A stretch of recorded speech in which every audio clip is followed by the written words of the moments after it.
Welcome to your deep dive. We're going to be exploring productivity and success and time management. We've got a stack of articles and podcast summaries. Kind of think of it like we're panning for gold. We're going to extract those golden nuggets for you. It's really interesting to see all these different experts, and it seems like they're all kind of converging on a similar theme, that real success isn't about speed or quantity, but it's about intentionality and focus. So let's jump in. Let's start with Mike Vardy's piece, When Efficiency Misses the Point. And he makes this really interesting argument that obsessing over efficiency can actually end up sabotaging the quality of what you produce. So think about it this way, like, are you so focused on just clearing your inbox that you sacrifice the quality of the work that you're doing? Yeah, and he uses this great analogy. He compares it to choosing like fast food over a gourmet meal. And sure, fast food is efficient, but a gourmet meal prioritizes quality ingredients and the taste and the entire dining experience. So it's kind of a reminder to slow down and really savor the process. That's a good point. The Optimal Living Daily podcast episodes 3500 and 3499 kind of build on this idea. They emphasize the importance of prioritizing. So in episode 3500, Molly Fletcher suggests this thought experiment. Imagine you're spending time with people you love, but you're completely distracted. How does that feel? And it really highlights how often we end up prioritizing busyness over genuine connection. Right. And then in episode 3499, Michael Melberg dives into different planning methods. So he compares structured schedules where every minute is planned to a more flexible approach where you're focused more on the results. He even talks about the Pomodoro technique. Have you ever heard of that one? Oh, yeah. So that's where you work in these like focused bursts, and then you take short breaks. It can be really helpful when you're working on large projects. Yeah, I've used that one. It's really about finding that system that works best for you, right? Now, some people thrive on that packed calendar, and others need a little bit more flexibility and breathing room. Okay, so let's switch gears again. Let's look at this article, How to Be Successful. 4 Secrets Backed by Research from Barking Up the Wrong Tree.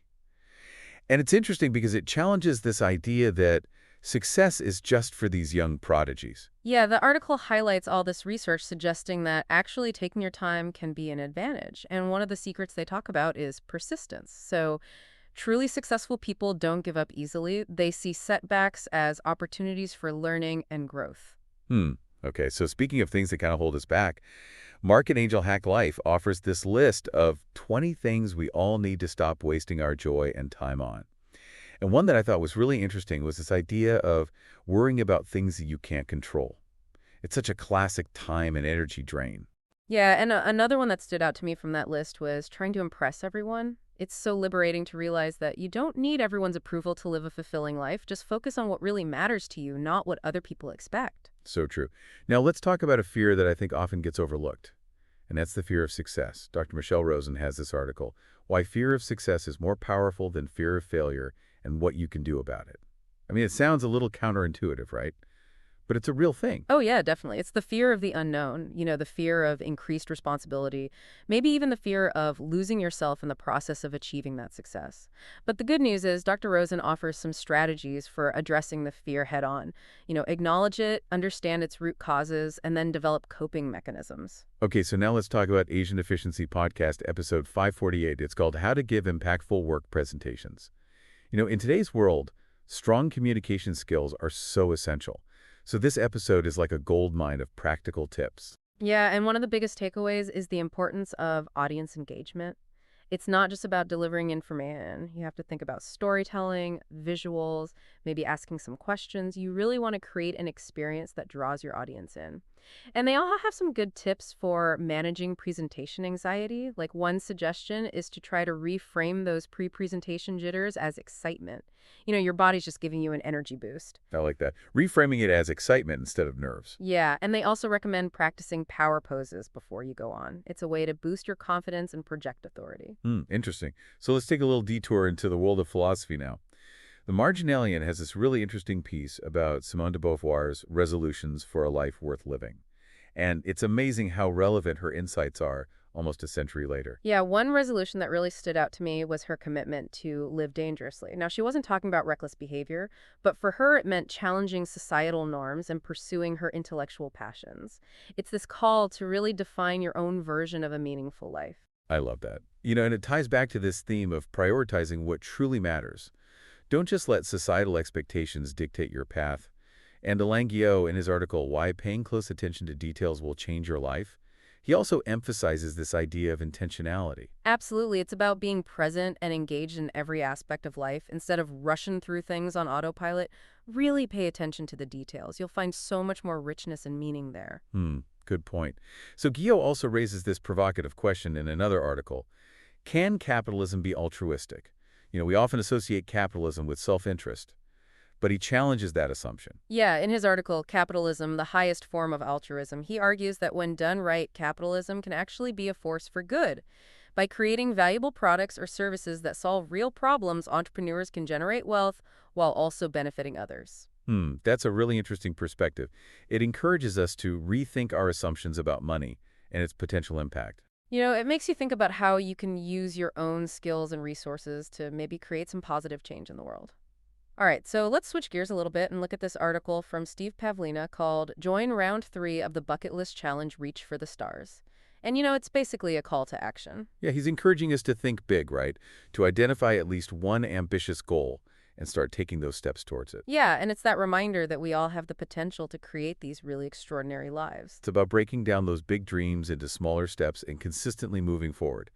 Okay, so now we've got this really interesting collection of articles from Mind Body Green. They're all about health and wellness and personal growth. Okay, one article that really stood out to me was My Silent Suffering at 40 was due to this. It took multiple MDs to figure out.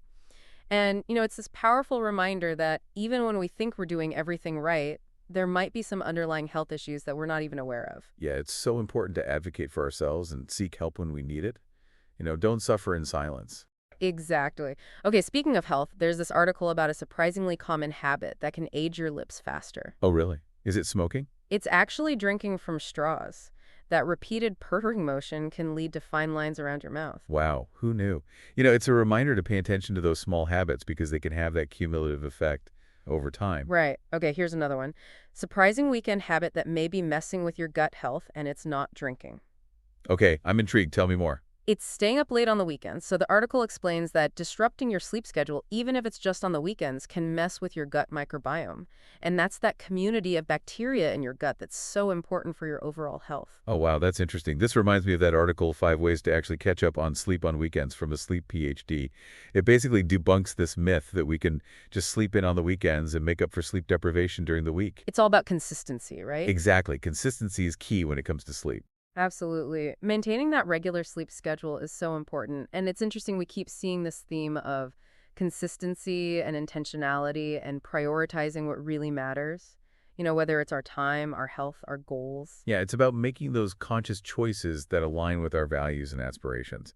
Okay, so one article that sparked a little bit of debate among us was Just Trust the Experts by Scott H. Young. Oh, yeah. That one really delves into the complexities of navigating information overload, especially in areas like nutrition where there's so much conflicting advice. Right, and Young argues that while it's important to be critical thinkers, just blindly dismissing experts isn't the answer either. It's this balance, right? We have to learn to evaluate information, but also recognize that expertise does have value. Yeah, it's tricky. This actually ties into another article that we have. Should You Talk About Politics? From Darius Faroo. He explores the challenges of having those political conversations in today's world. Especially in our very polarized society. Exactly. So Faroo suggests that while it's important to stay informed, we also need to be mindful of that potential for conflict. Sometimes choosing to disengage from a conversation is the wisest course of action. Yeah, it's about choosing your battles wisely. Not every conversation has to be a debate. Sometimes it's better to just listen and try to understand a different perspective. Okay, so let's get a little bit more practical here. Remember that Asian Efficiency podcast episode about presentations? Yes, they had some really great advice for managing nervousness. Right. So one of their key recommendations was to reframe those pre-presentation jitters as excitement. Your body's just getting ready to perform. They also talked about the power of practicing power poses. Oh yeah, power poses. I've heard of that. Yeah, it can boost your confidence and, just project that air of authority. Yeah, just taking up space. I like it. Exactly. Another tip that they had was to focus on telling a story rather than just delivering information. People connect with narratives. Yeah, it makes it more memorable. You're creating an experience for the audience. Absolutely. Okay, speaking of creating an experience, let's go back to Simone de Beauvoir's resolutions. One that I really loved was her commitment to never become a parasite. That's an interesting way to put it. What do you think she meant by that? She meant refusing to rely on others for your own happiness and fulfillment. It's about taking ownership of your life and finding that meaning from within. Yeah, it's a powerful idea. We have the power to create the lives that we want. Absolutely. It all comes back to intentionality. Choosing to live a life that's authentically you. And this kind of brings us back to Guillot and that emphasis on paying attention to details. It's that mindfulness, right? Being present in every moment, savoring those little things, finding the joy in everyday life. Yeah, instead of just rushing through life on autopilot. Right. It's about being fully engaged and appreciating the richness of our experiences. Yeah, that's where the real fulfillment lies, in those details, in the connections, in those moments that make up a life well lived. Yeah, it really is about making those choices each step of the way. And you remember Guillot's argument about capitalism? Oh, yeah, that it could be a force for good. Exactly. He's suggesting that businesses can actually generate wealth and solve problems at the same time. It's a very different way of looking at things. It's not just about the profit. Right. It's about that broader impact. Okay, so let's circle back to Steve Pavlina and his bucket list challenge. He really wants us to think big, identify those goals that really excite us. Yeah, those things that light us up. And then, not just making a list, but taking action. Right. Even just a small step can move us in the right direction. So I'm curious, what resonated most with you from all of these different sources? I think I'm really struck by how many of them emphasize intentionality. Right. Whether we're talking about time management or health or even how we approach success, it's about making those conscious choices. Yeah. Choices that are aligned with our values. It's about being in the driver's seat. Yeah, exactly. Not just letting life happen to us. Well, we've covered a lot today, all sorts of different ideas about productivity and success and what it means to live a meaningful life. It's a lot to think about. It is, but this is just the beginning, right? The real work starts now. Right. It's about taking these ideas and putting them into practice. Exactly. So I guess the question is, what will you do differently tomorrow? How are you going to shift your perspective? Yeah. It's up to all of us to decide. Well, until next time, keep diving deeper.